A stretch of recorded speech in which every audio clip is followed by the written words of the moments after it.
Have you ever kind of felt that building serious strength after 60 was a thing of the past? Well, if you've ever wondered what a safe but still really effective push-up routine looks like in your 60s, 70s, or even beyond, you are in exactly the right place. We're going to figure out the right number of push-ups to actually rebuild muscle, not just chase some random number. So let me ask you this, because it's a classic question, right? And it gets even more important as we get older. Are you doing way too many push-ups and just asking for an injury? Or are you maybe not doing nearly enough to see any real progress? Man, that is such a frustrating spot to be in. And honestly, it's where a lot of people just get stuck and give up. You see, most of us, we fall into one of two camps. First, there's the too little trap. This is where you're just not challenging your body enough to really make a difference, and you're not seeing any progress. Then you've got the too many trap. This is where you're chasing some number you did back in your 20s, and it just leads to sloppy form, achy joints, and a serious risk of getting hurt. But here's the really good news. What if I told you the secret to building muscle with push-ups has absolutely nothing to do with hitting 100 reps a day? It's all about finding the right number for your body right now and doing it the right way. It's about counting smarter, not just higher. So to understand why this works, we've got to know how muscle is actually built. It all comes down to a process called muscle hypertrophy. Now, every single time you challenge a muscle, you create these tiny little micro tears in the fibers. And I know, that sounds kind of bad, right? But it's actually the exact signal your body needs to get to work, rebuilding them bigger and stronger than before. And this breaks it down so simply. It's this powerful little cycle. Step 1, you challenge your muscles with a push-up. Step 2, your body gets the signal, hey, we need repairs over here. And step 3, your body rebuilds that muscle, making it stronger for the next time. The amazing thing is, this process works at any age. That is the key. Okay, so if we need to challenge our muscles just enough to kick off that rebuilding process, what's the magic number? How do we find that sweet spot for maximum growth without totally overdoing it? It all starts with a super simple test. Your first mission, should you choose to accept it, is to find your maximum number of perfect push-ups in one go. Now, this could be standard push-ups or on your knees or even against a wall. It doesn't matter. The key word here is perfect form. No cheating. This number, whatever it is your personal starting line. Okay, now take a look at this chart. This gives you a totally personalized plan. Just find your max number in that first column, and it'll show you your daily goal in the second. So, for example, if your max was under 25, your daily goal is somewhere between 50 and 75 reps, broken up into a few sets. Now, don't be intimidated by those numbers. Remember, this can be any kind of push-up. The goal is just to get that total volume in over 2 to 4 sets with really good form.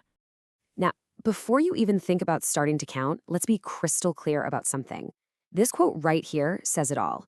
You are so much better off doing 10 perfect controlled push-ups than 100 sloppy ones that don't do anything. So please remember this. It's quality over quantity every single time. And here's exactly how you guarantee that quality. First, keep your core tight. Imagine someone's about to gently poke you in the stomach. Absolutely no sagging hips. Second, your body should be in a perfectly straight line, all the way from your head to your heels. And third, place your hands just outside your shoulders and make sure your elbows go back at about a 45-degree angle, not flared way out to the sides. All right, so once you found your number and you really nailed the form, you are well on your way. But, our bodies are incredibly smart. They adapt really fast. To keep building muscle, we have to keep giving them a new, slightly harder challenge.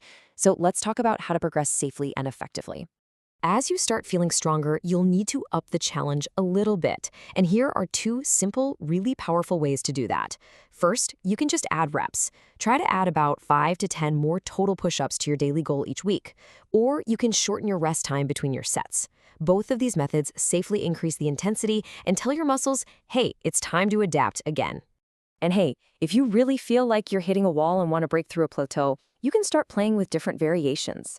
Decline push-ups, where your feet are up on something, are great for your upper chest.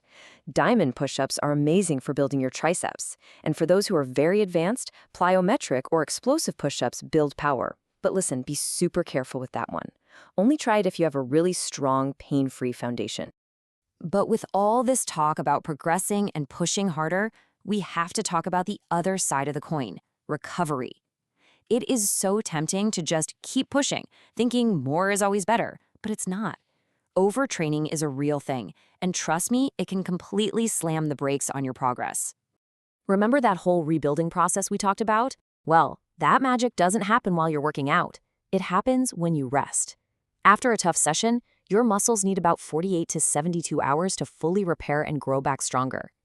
This rest period is absolutely non-negotiable. And it's always smart to listen to your body. Sometimes you might even need a little more time.